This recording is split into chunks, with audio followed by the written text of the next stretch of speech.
दोस्तों, हमें स्कूल और कॉलेज में यह तो सिखाया जाता है कि हमें अच्छे मार्क्स लाने हैं, अच्छे से पढ़ाई करनी है। हमें भारी भारी कॉन्सेप्ट तो सिखाए जाते हैं और मुश्किल से मुश्किल सब्जेक्ट भी पढ़ाए जाते हैं, लेकिन जो चीज हमें नहीं सिखाई जाती वह है फाइनेंशियल नॉलेज। हमें स्कूल में कभी भी यह नहीं सिखाया जाता कि हमें किस तरह पैसों को मैनेज करना है और किस तरह हम अच्छा पैसा कमाकर अमीर बन सकते हैं। और इसी कारण लोग अपनी पूरी लाइफ में पैसों को लेकर स्ट्रगल करते रहते हैं, क्योंकि उन्हें किसी ने बताया ही नहीं है कि पैसों के साथ कैसे बिहेव करना है और किस तरह हम पैसों से पैसे बनाकर अमीर बन सकते हैं। तो दोस्तों, आज इस वीडियो में हम amazing book why didn't they teach me this in school में से पैसों के कुछ ऐसे लेसन्स बताने वाले हैं जो हमें ना तो किसी ने बताए हैं और ना ही हमें किसी स्कूल और कॉलेज में पढ़ाया जाता है। और इन लेसन्स का यूज करके आप करोड़ों रुपए कमा सकते हो। और मैं वादा करता हूँ कि इस वीडियो को देखने के बाद आपकी फाइनेंशियल नॉलेज बहुत ही ज्यादा इंप्रूव होने वाली है। तो चलिए जल्दी से स्टार्ट करते हैं। पहला है marry the financial right person. Author बोलते हैं कि इन लाइन का मतलब यह नहीं है कि हमें उस इंसान से शादी करनी है जो अमीर हो। नहीं, ऐसा नहीं है। यहाँ ऑथर के कहने का मतलब यह है कि हमें उस व्यक्ति से शादी करनी चाहिए जिसकी फाइनेंशियल हैबिट अच्छी हो। ऑथर बोलते हैं कि हम जब डेट करते हैं तो हम उस व्यक्ति को इंप्रेस करने के लिए महंगे महंगे गिफ्ट्स देते हैं, बड़े बड़े रेस्टोरेंट में खाना खाते हैं। तो ऑथर बोलते हैं कि अगर आप यह सब एक्सपेंसिव चीजें अभी अफोर्ड नहीं कर सकते तो आप शादी के बाद अफोर्ड नहीं कर पाओगे। और केवल उस वक्त उन्हें इंप्रेस करने के लिए इतनी एक्सपेंसिव चीजों पर खर्चा करना समझदारी नहीं है। आपको अपने पार्टनर को आप फाइनेंशियल जैसे भी हो वैसे शो करना चाहिए, क्योंकि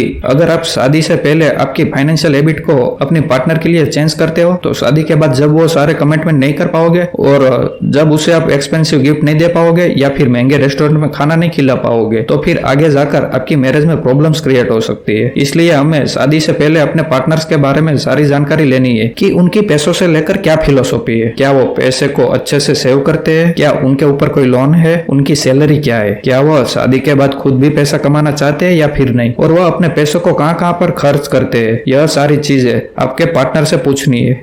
बट यह सब पूछना इतना आसान नहीं है। बट ऑथर बोलते हैं कि अगर आप किसी के साथ अपनी पूरी लाइफ बिताने जा रहे हो तो उनके बारे में यह सारी बातें आपको पता होनी चाहिए। दूसरा पॉइंट है always live below your means. हम सब जानते हैं कि वॉरेन बफेट की नेटवर्थ बिलियंस में है, बट वह आज भी उस पुराने घर में रहते हैं जो उन्होंने 1958 में लिया था। ऐसा क्यों? क्योंकि वो शो ऑफ करने में बिलीव नहीं करते। वह चाहे तो करोड़ों अरबों रुपए खर्च करके अपने लिए एक आलीशान घर ले सकते हैं, लेकिन वह हमेशा उन्हीं चीजों पर खर्च करते हैं जिनमें उन्हें लगता है कि एक्चुअल में उन्हें पैसे खर्च करना चाहिए। इसलिए ऑथर हमें भी बोलते हैं कि always live below your means. इसका मतलब यह नहीं है कि हमें कंजूस बन जाना है और अपनी लाइफ को एंजॉय करना बंद कर देना है, ऐसा बिल्कुल नहीं है। बट हमें कभी भी शो ऑफ करने के लिए पैसे खर्च नहीं करना है और केवल जरूरतों की चीजों पर ही स्पेंड करना है। और जब आप ऐसा करते हो तो आप अपने काफी सारे पैसे सेव कर सकते हो जो आगे जाकर आपको एक मिलियनर बना सकता है। तीसरा है short term goals versus long term goals. Author हमें बोलते हैं कि अगर आप एक मिलियनर बनना चाहते हो तो यह एक लॉन्ग टर्म गोल है, ना कि short term goal. But in long term goal को अचीव करने के लिए आपको शॉर्ट टर्म गोल पर भी फोकस करना होगा। अब सबसे बड़ी लोगों के साथ प्रॉब्लम यह होती है कि वह लोग लॉन्ग टर्म गोल्स को तो सेट कर लेते हैं बट वो काफी अनरियलिस्टिक होता है। लोग बोल तो देते हैं कि अगले 3-4 सालों में हमें मिलियनर बन के दिखाना है, बट उन्हें पता नहीं होता कि आखिर क्या चीजें करनी चाहिए जिससे हम मिलियनर बन पाए। इसलिए ऑथर बोलते हैं कि अगर आप करोड़ों कमाना चाहते हो तो सबसे पहले 1000 रुपए कमाना स्टार्ट करो, उसके बाद लाख रुपए कमाना स्टार्ट करो और उसके बाद आप करोड़ में पहुंच पाओगे। आपको 5 साल के टारगेट को सबसे पहले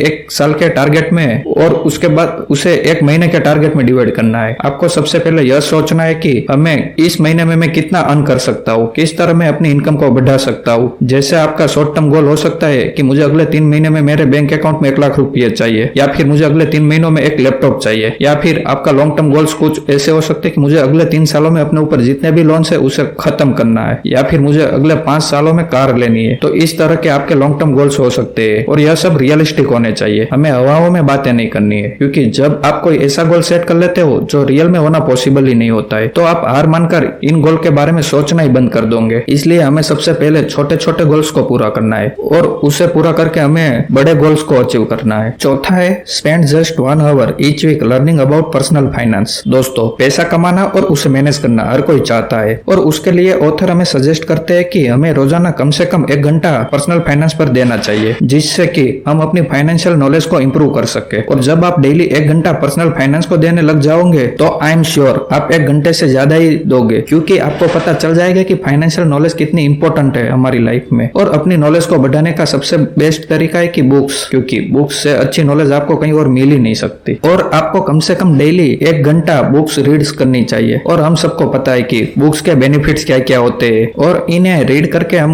कितना ग्रो कर सकते हैं। पांचवा है invest 50% of your increase income. यह काफी सिंपल बट पावरफुल लेसन है। इसमें ऑथर बोलते हैं कि अगर आप फाइनेंशियल फ्रीडम अचीव करना चाहते हो तो आपको आपकी इनकम को तो इंक्रीज करना ही है, पर आपको अपनी लाइफस्टाइल को इंक्रीज नहीं करना है। बट अब ज्यादातर लोगों की प्रॉब्लम यह होती है कि उनकी इनकम जैसे इंक्रीज होती है उस तरह वो उनके खर्चे भी बढ़ते चले जाते हैं। जहाँ पहले उनकी इनकम 20,000 रुपए थी तो 15,000 रुपए का मोबाइल यूज करते थे, लेकिन जब उनकी इनकम 40,000 रुपए हो जाती है तो वो 40,000 रुपए का मोबाइल यूज करने लग जाते हैं। और जिससे होता यह है कि उनके पास जो सेविंग्स होनी थी वह कुछ भी नहीं हो पाती। और ऑथर बोलते हैं कि जो लोग अमीर होते हैं वह अपनी इनकम को तो बढ़ाते जाते हैं लेकिन वह अपने खर्चों को भी कंट्रोल करके रखते हैं, जिससे कि उनकी वेल्थ बढ़ती चली जाती है। अब इस पॉइंट में ऑथर हमें बताते हैं कि मान लो कि जैसे अभी आपकी सैलरी 20,000 रुपए है और नेक्स्ट मंथ से आपकी सैलरी इंक्रीज हो जाती है और आपकी सैलरी 30,000 रुपए हो जाती है, तब आपको जितनी भी आपकी सैलरी इंक्रीज हुई है उसका 50% आपको इन्वेस्ट करना है। जैसे ही आपकी सैलरी 20,000 से 30,000 रुपए हो गई है, मतलब कि 10,000 रुपए इंक्रीज हो चुकी है, तो उसमें से आपको 50% यानी कि 5,000 रुपए कहीं इन्वेस्ट करते जाना है और केवल 5,000 ही स्पेंड करने हैं। और आपको सिर्फ यही सोचना है कि आपकी सैलरी सिर्फ 5,000 रुपए ही बढ़ी है। छठा है develop a return budget and evaluate it every single month. Author बोलते हैं कि हमें एक रिटर्न बजट बनाना चाहिए और उसे हर महीने इवेल्युएट करना चाहिए। इसके लिए ऑथर हमें एक मेथड का यूज करने के लिए बोलते हैं जिसे वो DTA मेथड बोलते हैं। डी का मतलब है डेवलप, टी का मतलब है ट्रैक और ए का मतलब होता है एनालाइज, यानी कि डेवलप ट्रैक एनालाइज। डेवलप में आपको एक तरफ से साल की पूरी इनकम को लिखना है, दूसरी तरफ आपके साल के जितने भी खर्चे होने वाले हैं उन्हें लिखना है। इनकम वाले सेक्शन में आप साल में जितना भी कमाते हो, जैसे कि आपकी सैलरी हो गई, आप साल में कोई भी बोनस मिलता है तो वो लिखना है, और आपने कहीं पर इन्वेस्ट किया है और उनसे जितना भी प्रॉफिट हुआ है वो लिखना है। अब आपकी साल की जितनी भी इनकम होगी उससे 12 से डिवाइड कर लेना है, जिससे आपको हर महीने आपकी एवरेज इनकम पता चल जाएगी। और दूसरी तरफ आपको पूरे साल का खर्चेस लिखने हैं, जैसे कि आपके घर का लाइट बिल, पानी पर कितना खर्चा होता है, आपका साल में फूड पर कितना खर्चा होने वाला है, ट्रैवल में आप कितना खर्च करते हो, वो सब एक्सपेंसेस वाली कॉलम में लिखना है और उसे भी 12 से डिवाइड कर देना है, जिससे आपको हर महीने एवरेज खर्चा पता चल जाएगा। अब आपको यहाँ कंपेयर करके देखना है कि क्या ज्यादा आ रहा है। अगर आपके महीने की इनकम आपके महीने के एक्सपेंसेस से ज्यादा है तो काफी अच्छा है, लेकिन अगर आपकी इनकम आपके एक्सपेंसेस से कम है तो आप ट्रबल में हो। आपको आपके खर्चे कम करने होंगे, नहीं तो आप कुछ भी सेव नहीं कर पाओगे। और जब आप यह डेवलप कर लोगे कि आपकी इनकम और एक्सपेंसेस कितने हैं, उसके बाद आपको ट्रैक करना है कि कहाँ से हमारी इनकम कितनी हो रही है और कहाँ पर हम खर्च कर रहे हैं, उस पर नजर रखना बहुत ही जरूरी है। फिर आएगा थर्ड स्टेप, एनालाइज। जब आप सब कुछ ट्रैक करने लग जाओगे तब आपको असलियत में पता चलेगा कि आपकी एक्चुअल में कहाँ से इनकम हो रही है और आप कहाँ पर स्पेंड कर रहे हो। इसके बाद आप अपनी गलतियों को सुधार पाओगे कि आप कहाँ कहाँ पर बिना मतलब का खर्च कर रहे थे और अब आप उन्हें कैसे सुधार सकते हो। इस तरह आप काफी पैसे सेव कर लोगे। सातवां है don't try to keep up with Joneses, they are going bankrupt. यहाँ पर ऑथर हमें दूसरों की लाइफ की तरह जीने से मना कर रहे हैं। ऑथर बोलते हैं कि मान लो कि आपके पड़ोसी ने एक BMW कार ली है, तो आप उसकी खुशी की बजाय आप अपने आप को बुरा फील करवाने लग जाते हो। आपको लगता है कि आप फेलर हो और आप अपने पड़ोसी से कंपटीशन करने के चक्कर में उससे भी महंगी कार खरीद लोगे। और उससे होगा क्या, क्योंकि आप उतनी महंगी कार तो अफोर्ड नहीं कर सकते हो, बट पड़ोसी से आगे निकलने के चक्कर में आप बर्बाद हो जाओगे। इसलिए ऑथर बोलते हैं कि आपको आपकी लाइफ में हमेशा ऐसे लोग मिलेंगे जो आपसे बेहतर लाइफस्टाइल जीते हैं, पर हमें उनके लिए खुश होना चाहिए, ना कि उनसे जेलस होना चाहिए। और आपको उन लोगों को एडमायर करना है और एक फाइनेंशियल रिस्पॉन्सिबल इंसान की तरह बिहेव करना है, नहीं तो आपको बर्बाद होने से कोई भी नहीं बचा सकता। इसलिए अपने आप को दूसरों से कंपेयर करना बंद कर देना चाहिए। आठवां पॉइंट है purchase last years model on high ticket items. अभी यहाँ पर ऑथर का हाई टिकट आइटम से मतलब है कार, टीवी, मोबाइल आदि चीजों से। यह चीजें हर साल इतनी चेंज नहीं होती, जबकि इनमें छोटे मोटे चेंजेस के बाद कंपनी इन्हें नए मॉडल के रूप में लॉन्च कर देती है। हर साल आप देखते होंगे कि एक नया सा आईफोन लॉन्च हो जाता है और लोग लाइन लगाकर उसे खरीदने के लिए तैयार हो जाते हैं, क्योंकि हर कोई लेटेस्ट आइटम खरीदना चाहता है। जबकि ऑथर का मानना है कि आपको 1 या 2 साल पुराने प्रोडक्ट खरीदना चाहिए, क्योंकि वो काफी सस्ते में मिल जाते हैं। क्योंकि जब भी आप कोई लेटेस्ट मॉडल देखते हो तो वो पुराने मॉडल से कुछ ही परसेंटेज बेटर होता है, बाकी सारे फीचर्स उसके पुराने मॉडल जैसे ही होते हैं। बट हम लोग अपनी दोस्तों और रिश्तेदारों को दिखाने के चक्कर में लेटेस्ट मॉडल खरीद लेते हैं, लेकिन ऑथर के अकॉर्डिंग 1 या 2 साल पुराने मॉडल खरीदने से हम अपने काफी पैसे बचा सकते हैं। इसलिए हमें अच्छे से अपने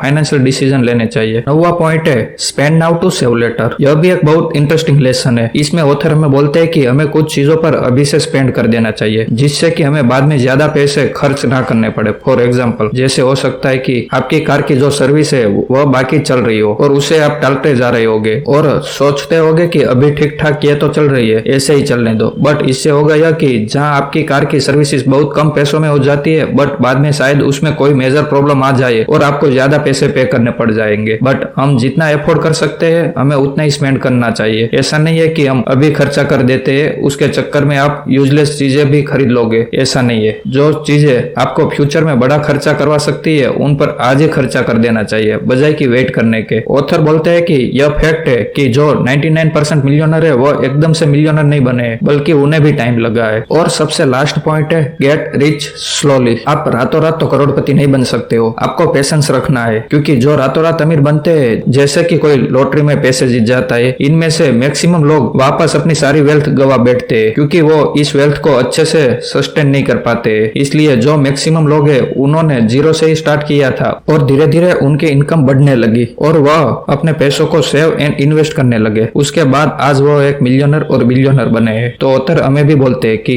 हमें पेशेंस रखना है और पैसों को लेकर सही डिसीजन लेने हैं, उन्हें सही जगह पर इन्वेस्ट करना है और अपनी फाइनेंशियल नॉलेज बढ़ाते जाना है, जिससे कि आप जीरो से स्टार्ट करके करोड़पति बन सकते हो। तो दोस्तों यह थे 10 अमेजिंग लेसन्स। इस लेसन को आप फॉलो करके अपने गोल्स को अचीव कर सकते हो। सो दोस्तों आई होप कि आपको यह वीडियो पसंद आया होगा। अगर आप भी पर्सनल फाइनेंस, वैल्यू इन्वेस्टिंग और मनी साइकोलॉजी के बारे में जानना चाहते हैं तो हमारी चैनल को सब्सक्राइब करें। अगर आपको यह वीडियो पसंद आया है तो इसे लाइक करें और शेयर करना ना भूलें।